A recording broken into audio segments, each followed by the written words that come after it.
Alright, it's engine night here. There's my buddy Mike. How you doing? He's sitting here and he asked me, he said, what's going on with that Model N there? I said, well, it's all done. It just needs to get put back together. He says, well, what are we waiting for? I said, alright. So here we go, buddy. Let's do it. Let's put it together and try and get it running. Alright. Looks Looks good though, huh? Mm-hmm. Alright. Alright, I'm going to try and keep up with Mike. Yeah. And keep filming him. So far, I think all he's done is put oil in there.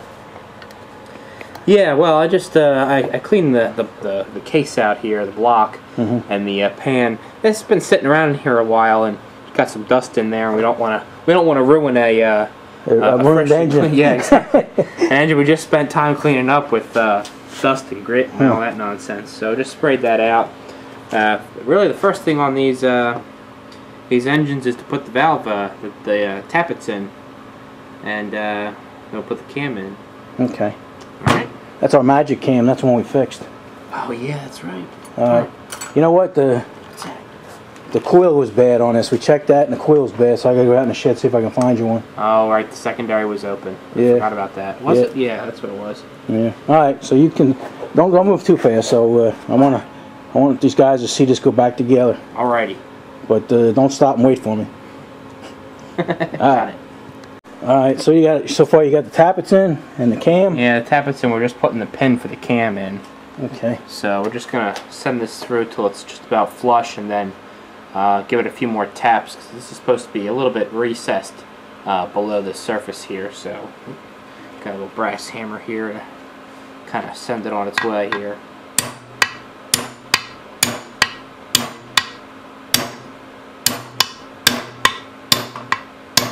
So now I just need a punch.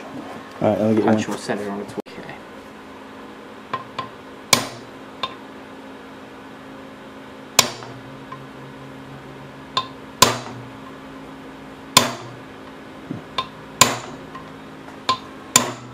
Let me see if I can find you a gasket for that. Yeah, do we have one I think already made? I think I do, yeah. Alright, just a couple more taps here. Alrighty. Alright, let me see what Mike's doing. I'm trying to keep up with him. So he put the crank in. Did you ever see a crank like that, Mike? It's not like a half crank. Well, yeah, this is the gear reduction engine, so it just That's the way end it of is. it's cut off, right? And now here, I'll turn it up. You can see the gear that drives the cam is extra tall on this one because I believe this right here needs to mesh like that. So you see how that meshes like that? That takes up the rest of the width of the gear right there. Alright. So that drives the first stage of reduction. And then there's a second stage of reduction right. This is a beefy gear. I know. A second stage of reduction right here. So quite a torquey little engine with Yeah, all I'll that, say. you know. Low output PTO speed, but it would pull a house down, you know. So. Did you see what's staggered in, Mike? What's that? Oh. Daddy dirt bike. A little dirt bike. Here you go. It's okay. As long as you keep bringing food, you can keep coming. Alright. Alright. Mike's putting the piston in now. And Yep. you got brand new old stock lock pins. Oh yeah, the retainers right Plus, here. yeah, the retainers. And then rings. 30 over rings. Are these new? New old stock, yeah. Really? Yeah. Wow, that's a good find. Yeah, that was tough to find them. They weren't cheap either. Alright, let's keep going. Alright, keep going, buddy. Alright, looks like Mike's getting ready to put the piston in, but I think he wants to check the end gap.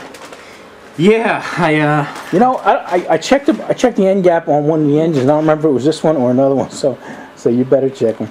you said the spec is what, 8? I think it's 8 thousandths, yeah. 8,000? That seems pretty tight. But Yeah, 8 to 14. yeah? Okay. Well, Or figure it out. What do? You take the cylinder times 0.305. yeah, I forget exactly what the... I think it was 304. yeah. As long as there's a gap, we'll be okay. Yeah, I mean, it's got the 8. It's probably got 10 thousandths worth of end gap on it. Let's see what a 10 looks like in there.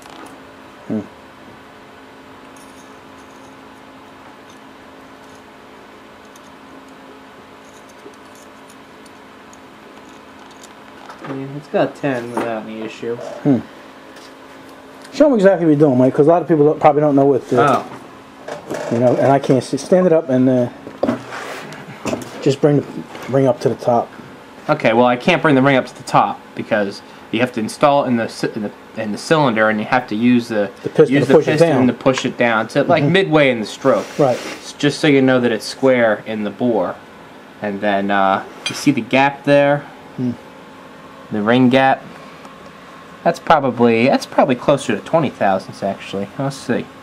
See that gap? That's what you were measuring right here.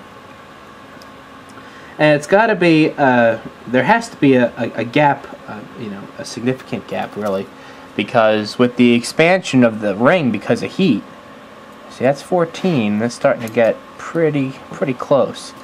With you know, the ring expands when the engine gets hot, and if you don't have enough clearance, the ring ends will butt up against each other, and the ring will continue to expand, and it'll actually, the circumference of the ring is trying to grow. And it'll wear the cylinder, and it'll bind in the cylinder, which you absolutely don't want. That. Yeah. So what did I say? Let's. You said 18 is the max. No, I think I said 14 might be the max. I don't know. Okay. Well, you have to figure it out. That is an 18 right there. So an 18 is tight. So that's I'd call that an 18 thousandths gap. Now, if you want, we can pull out the book. You have the book for this, right?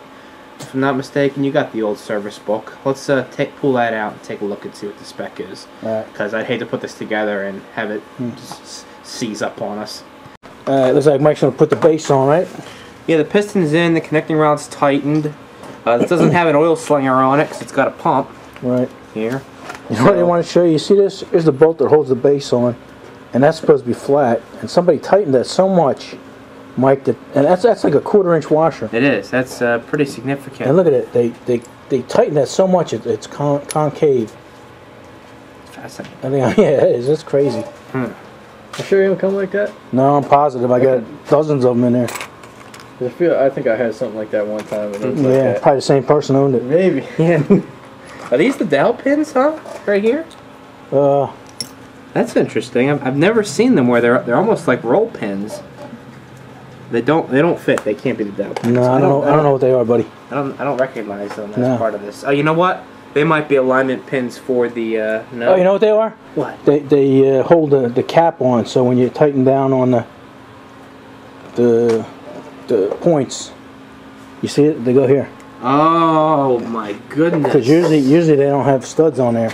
Oh, that was somebody's repair. Yeah. That's interesting. It's different. I don't know. Hey, so the dowel pins got to be right out. There's one. Yep. They're in there. Okay. Alright. Alright, Mike's got the whole side cover on here, the reduction gear. And he's going to put the valves in. You have to excuse the noise, but he's grinding them down. He's adjusting them over there. Well, we got to grind them down to lap them at least. Oh, yeah. It's not even making contact with the seat at this point, so we got to grind. Alright, Mike's lapping the valves in here. Looks like you got one done over here. Well, yeah, that's the course. So I did the course grit on the intake.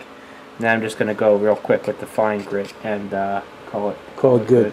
Yeah, we'll put the spring in and all. Set the clearance. It's 8 thousandths, if I'm not mistaken, on the intake.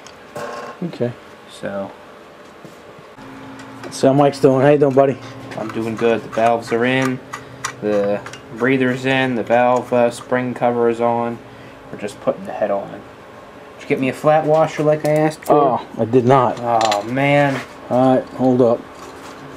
Alright, let's see what's going on here, Mike. You got this whole side all put together. Yeah. Now it's just a matter of timing it and putting the flywheel on and the housing and. Yeah, putting the coil on. Yeah, carburetor, some exhaust. So it still has quite a bit of stuff yet to do. Oh, okay. But all the hard stuff's done for now. So alright. At least there's that. I know you gotta get a broiler tomorrow, so always. I guess we'll pack this one in for now and make us a two-parter. Alright. Alright. See you guys later. See ya. Alright. Later. Alright. I love engine night.